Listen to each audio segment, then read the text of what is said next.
The walk along Ochter Bay took longer than Jamie anticipated. Although the sand was fine and strewn with small shells, long fingers of rock acted as natural breakwaters, and he was forced to negotiate each of them. He was sweating as he reached the headland at the far end.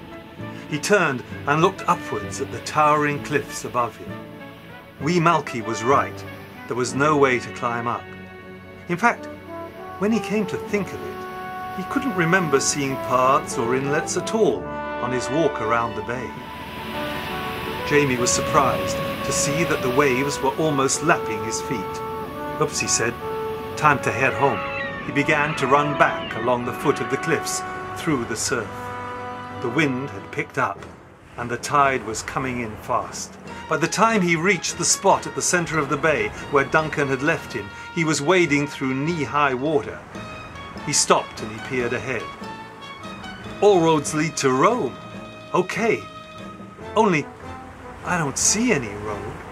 A large wave knocked him flat and he floundered towards some rocks that formed a wide flat ledge at the base of the cliff.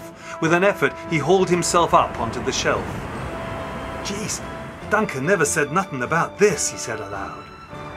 He consulted his watch. 4:30 p.m. He peered out over the dazzling, empty ocean.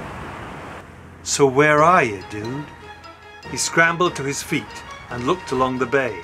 The sandy beach had all but disappeared and the tide was still rising fast. Already, waves were breaking powerfully over the ledge. Jamie retreated towards the cliff face, looking desperately for some way of climbing higher. The cliff was composed of crumbly chalk and offered few hand or footholds. Jamie searched in his pocket and brought out some sweet wrappers and the stone of Doran. He was about to replace the stone in his pocket when something made him examine it more closely. Jamie raised the blue stone to eye level and looked closely at the glass inserted in it like a lens.